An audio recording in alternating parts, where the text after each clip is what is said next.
Class 10 স্টুডেন্টরা, আজকে আমি তোমাদের পিথাগোরাসের বিপরীত উপপাদ্য পড়াবো। থিওরেম 50, যেটা গণিত প্রকাশ বইটিতে, ওয়েস্ট বেঙ্গল বোর্ডের বই, অঙ্ক বইটি গণিত প্রকাশ বইতে 286 নম্বর পাতায় আছে, পেজ 286। এর আগের দিন আমি থিওরেম 49-এ পিথাগোরাসের উপপাদ্য পড়িয়েছিলাম। আজকে ঠিক তার বিপরীত উপপাদ্য। আগের উপপাদ্যটিতে কি বলা ছিল যে সমকোণী ত্রিভুজের অতিভুজ স্কোয়ার ইকুয়াল টু লম্ব স্কোয়ার প্লাস ভূমি স্কোয়ার, অর্থাৎ একটা বাহুর স্কোয়ার অপর দুটি বাহুর স্কোয়ারের সমষ্টি, বর্গের সমষ্টি, এটা বলা ছিল। আজকে ঠিক তার উপপাদ্য, বিপরীত উপপাদ্য আমরা আজকে পড়াবো। থিওরেম 50। বিপরীত উপপাদ্যটায় কি বলেছে না, যে কোনো ত্রিভুজের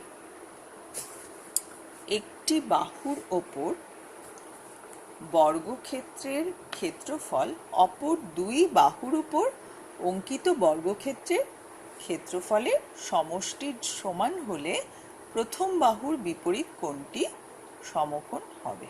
আরেকবার আমি বলছি, এখানে উল্টোটা প্রমাণ করতে হবে, অর্থাৎ যে কোনো ত্রিভুজে আমরা যদি দেখি যে একটা বাহুর উপর অঙ্কিত বর্গক্ষেত্রের ক্ষেত্রফল অপর দুটো বাহুর উপর অঙ্কিত বর্গক্ষেত্র দ্বয়ের ক্ষেত্রফলের সমষ্টির সমান হয়, সমষ্টি মানে কি যোগফল, তখনই আমরা ধরে নেব যে প্রথম বাহুটার বিপরীত কোণটা সমকোণ হবে। আমরা ধরে নেব না, আমাদের প্রমাণ করতে হবে।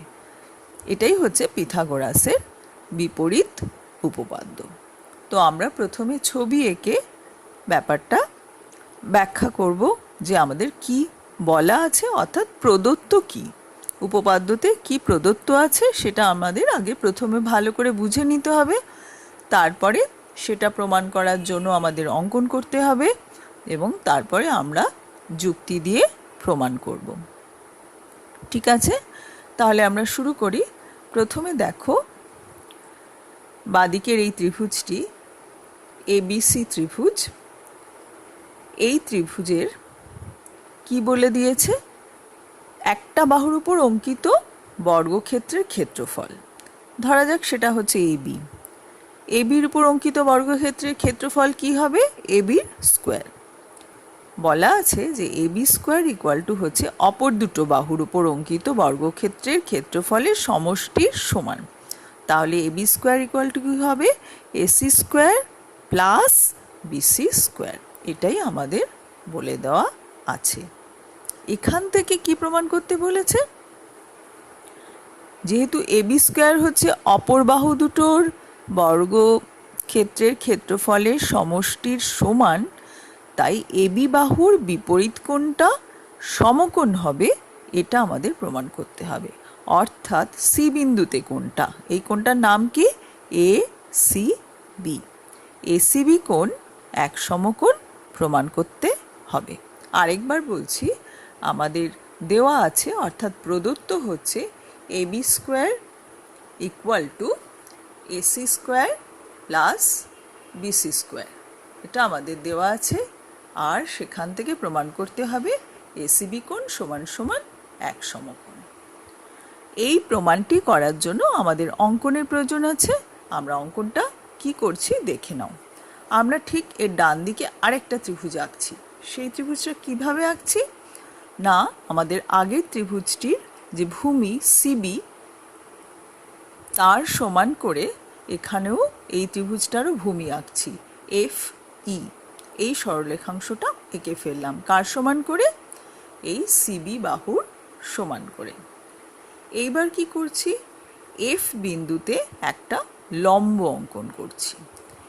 সেই লম্বের দৈর্ঘ্যটা কার সমান করে নিচ্ছি না, আগের ত্রিভুজটির CA বাহুর সমান করে আমরা FD অংশ কেটে নিয়েছি। ঠিক আছে, এবারে আমরা D আর E বিন্দু যুক্ত করলাম। আরেকবার বলে দিই, তাহলে আমরা কিভাবে ত্রিভুজটা এঁকেছি, আমরা এই যে ABC ত্রিভুজের ভূমি CB এর সমান করে FE অংশ কেটে নিয়েছি, F বিন্দুতে একটা লম্ব এঁকেছি, সেই লম্বটা থেকে সিএ বাহুর সমান করে এফডি অংশ কেটে নিয়েছি। অর্থাৎ আগের ত্রিভুজের সঙ্গে তুলনা করলে ভূমির সঙ্গে ভূমিটা সমান, আর এই বাহুটার সঙ্গে এই বাহুটা সমান। আর এক্সট্রা কি এঁকেছি, এই কোণটা 90 ডিগ্রি এঁকেছি। ঠিক আছে, এইটুকু নিশ্চয়ই তোমরা বুঝতে পেরেছো। এই অঙ্কনটা হচ্ছে এই উপপাদ্যতে সবচাইতে গুরুত্বপূর্ণ অংশ। এই অঙ্কনটা না হলে কিন্তু প্রমাণটা আমরা করতে পারবো না। এই যে ত্রিভুজটা আঁকলাম, এই ত্রিভুজটারই সাহায্য নিয়ে আমরা কিন্তু প্রমাণ করব যে এসিবি কোণ সমান সমান এক সমকোণ। ঠিক আছে, এবার আমরা প্রমাণে চলে আসছি। আমাদের প্রদত্ত ছিল যে AB square equal to AC square plus BC square. তো আমরা প্রমাণে সেটাই লিখছি। আমরা লিখলাম যে AB square equal to BC square plus AC square, এবং এটা প্রদত্ত বলে আমরা একটু পাশে প্রদত্ত শব্দটা লিখে নিলাম। আচ্ছা, একটু আগেই তোমাদের দেখিয়েছি যে এফি বাহুটা আমরা কার সমান করে এঁকেছিলাম, সিবি বাহুর সমান করে। এফি বলো বা ইএফ বলো, একই কথা। তাহলে বিসি স্কোয়ারের জায়গায় আমরা কি লিখতে পারবো, ইএফ এর স্কোয়ার। কেননা ব্র্যাকেটে আমাদের সবসময় কিন্তু কারণগুলো লিখতে হবে। এই কারণগুলো না লিখলে কিন্তু মার্কস কাটা যায়, 1 নম্বর কিন্তু কাটা যেতে পারে, কিন্তু সবসময় তোমরা তাই লিখবে। আমাদের এখানে লিখতে হবে যেহেতু অঙ্কনানুসারে ইএফ সমান সমান হচ্ছে বিসি, তাই বিসির জায়গায় আমরা বিসি স্কোয়ারের জায়গায় আমরা লিখলাম ইএফ এর স্কোয়ার। একই রকমভাবে এসি সমান সমান আমরা ডিএফ এঁকেছিলাম। তাই এসি যদি ডিএফ এর সঙ্গে সমান হয়, তাহলে এসি স্কোয়ারের সঙ্গে ডিএফ এর স্কোয়ারও সমান হবে। তাই আমরা এই দুটো লিখে ফেললাম। এইবারে যদি আমরা এই দ্বিতীয় ছবিটার দিকে তাকাই, দ্বিতীয় ছবিটাতে কিন্তু অঙ্কন করবার সময় আমরা বলেছিলাম দ্বিতীয় ছবিতে যে এই কোণটা হচ্ছে আমরা সমকোণ করে এঁকেছি। তো পিথাগোরাসের উপপাদ্য থেকে আমরা জানি সমকোণের যে বিপরীত বাহু অতিভুজ, সেই অতিভুজ স্কোয়ার সমান সমান লম্ব স্কোয়ার প্লাস ভূমি স্কোয়ার হয়। অর্থাৎ ডি স্কোয়ার সমান সমান হচ্ছে ডিএফ স্কোয়ার প্লাস এফি স্কোয়ার হবে। হ্যাঁ, তাহলে আমাদের তো এখানে সেটাই দেওয়া আছে যে ইএফ স্কোয়ার সমান সমান EF square plus DF square, এই অবধি এসেছিলাম। তো আমরা তাহলে ইএফ স্কোয়ার প্লাস ডিএফ স্কোয়ারের জায়গায় আমরা কি লিখব, সমান সমান হচ্ছে ডি স্কোয়ার। কেননা এটা হচ্ছে দ্বিতীয় ত্রিভুজের লম্ব আর ভূমি। লম্ব স্কোয়ার প্লাস ভূমি স্কোয়ার সমান সমান হলো অতিভুজ স্কোয়ার, অর্থাৎ ডিই স্কোয়ার। তাহলে আমরা ফাইনালি কি পেয়েছি দেখো তোমরা, আমরা পেয়েছি যে এবি স্কোয়ার ইকুয়াল টু হচ্ছে ডি স্কোয়ার, এটা আমরা পেয়েছি। এখানেও আমাদের পাশে কিন্তু ব্র্যাকেটে লিখে দিতে হবে যেহেতু ডিএফই হচ্ছে এক সমকোণ। এই যে এই ত্রিভুজটা ডিএফইটা এক সমকোণ করে এঁকেছিলাম, সেটা আমাদের মনে করিয়ে দিতে হবে। এক সমকোণ এঁকেছি বলেই পিথাগোরাসের উপপাদ্যের নিয়ম অনুযায়ী ডি স্কোয়ার ইকুয়াল টু হচ্ছে ডিএফ স্কোয়ার প্লাস এফি স্কোয়ার হয়। তাই ডিএফ স্কোয়ার আর এফি স্কোয়ারের জায়গায় আমরা লিখে দিতে পারলাম যে ডি ইজ স্কোয়ার। ঠিক আছে, তাহলে আমরা এখান থেকে যেহেতু AB square equal to D square, তাই আমরা লিখলাম এবি ইকুয়াল টু ডি। এই অবধি নিশ্চয়ই তোমরা বুঝতে পারলে। এবার আমরা এই যে আগের যে দুটো ত্রিভুজ, সেই দুটো ত্রিভুজ আমরা তুলনা করব। কেমন?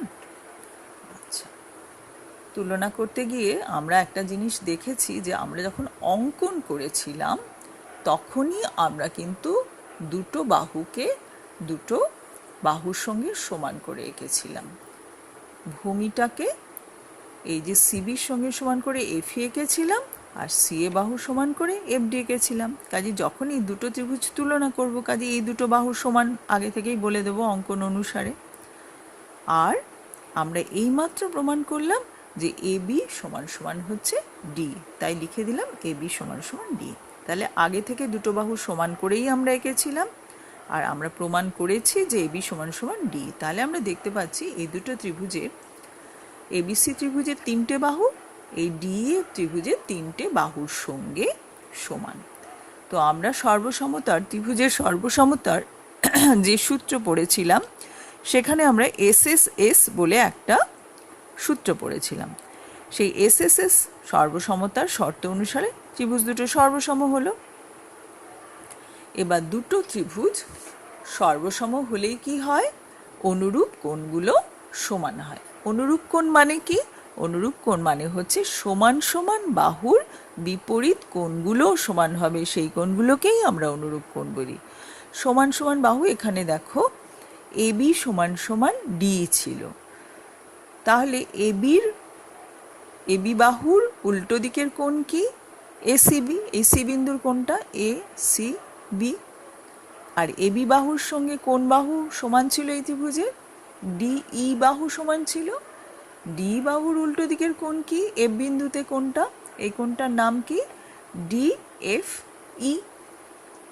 তাহলে সমান সমান বাহুর উল্টো দিকের কোণও সমান হয় এই নিয়ম থেকে, মানে যাকে আমরা বলি অনুরূপ কোণ সমান হয়। কখন হয়?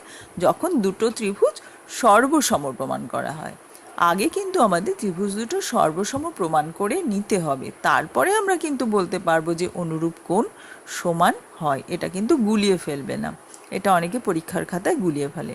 আগে ত্রিভুজ দুটোকে সর্বসম প্রমাণ করব, তারপরেই আমরা বলবো অনুরূপ কোণ সমান, অর্থাৎ সমান সমান বাহুর বিপরীত কোণগুলো সমান। যেহেতু এবি বাহু আর ডি বাহু সমান, কাজে এবি বাহুর উল্টো দিকের কোণ কার সঙ্গে সমান হবে? ডি বাহুর উল্টো দিকের কোণের সঙ্গে সমান হবে। তাই এসি বি কোণ সমান সমান হলো ডিএফই কোণ। এবার ডিএফই কোণকে আমরা এক সমকোণ করেই এঁকেছিলাম, তাই এসিবি কোণ সমান সমান ডিএফই কোণ সমান সমান হলো এক সমকোণ। ঠিক আছে, সেই কথাটাই এখানে লেখা আছে ব্র্যাকেটে। তাহলে এই লাইন থেকে কি পেয়ে গেলাম? এসিবি কোণ সমান সমান হচ্ছে এক সমকোণ, যেটা আমাদের প্রমাণ করতে দেওয়া হয়েছিল। আশা করি তোমরা সবাই বুঝতে পারলে। আরেকবার আমি একটু মনে করিয়ে দিই যে এই উপপাদ্যটাতে প্রমাণ করবার জন্য গুরুত্বপূর্ণ বিষয় হচ্ছে এই যে অঙ্কনটা, দ্বিতীয় ত্রিভুজটা অঙ্কন করা। দ্বিতীয় ত্রিভুজ অঙ্কন করার সময় কিন্তু এটা মেনশন করতে ভুলবে না যে সিবি বাহু সমান করে এফি বাহু অঙ্কন করা হয়েছিল, আর এফ বিন্দুতে লম্ব আঁকবো, আর সেই লম্বটা থেকে সিএ বাহু সমান করে এফডি বাহু এঁকে নেব। তাহলে প্রথমেই আমরা কিন্তু দুটো ত্রিভুজের মধ্যে দুটো বাহু অলরেডি আমরা সমান করে ফেলেছি, অঙ্কন অনুযায়ী সমান করেই আঁকা হয়েছে। আর একটা বাহু সমান, এটা আমরা প্রমাণ করলাম, এবি সমান সমান ডি। এবার যেই না তিনটে বাহু সমান হয়ে গেল, ত্রিভুজ দুটো সর্বসম হয়ে গেল, তাই অনুরূপ কোণগুলো সমান হলো। তাই এসিবি কোণ সমান ডিএফই কোণ হলো, আর ডিএফই কোণ আমরা সমকোণ করেই এঁকেছিলাম, তাই এসিবি কোণ সমান ডিএফই কোণ সমান সমান এক সমকোণ হলো। উপপাদ্যটি কিন্তু খুবই সহজ, তোমরা একবার বা দুবার যদি তোমরা একে লেখো, আমার মনে হয় তোমরা কিন্তু কিছুতেই ভুলবে না। আর এই যে মেইন পয়েন্টটা অঙ্কনের ব্যাপারটা, যেটা আমি সেকেন্ড টাইম আবার বললাম, সেটাই শুধু মাথায় রাখবে। যখন চুপচাপ বসে আছো বা এমনি পড়তে ভালো লাগছে না, তখন শুধু এইটুকুই মনে রাখবে যে আমাকে এই যে উপপাদ্য 50টা প্রমাণ করার সময় আমাকে অঙ্কনটার উপর জোর দিতে হবে। অঙ্কন করার সময় দ্বিতীয় ত্রিভুজটা আঁকার সময় আমাকে এই ব্যাপারগুলো করতে হবে এবং লিখতেও হবে, তাহলেই দেখবে কিন্তু পরপর স্টেপগুলো তোমার মনে পড়ে যাবে। ঠিক আছে, তাহলে আমরা এখানেই শেষ করছি। আশা করি তোমরা সবাই বুঝতে পেরেছো। বারবার করে লিখে লিখে তোমরা এটা কিন্তু প্র্যাকটিস করবে।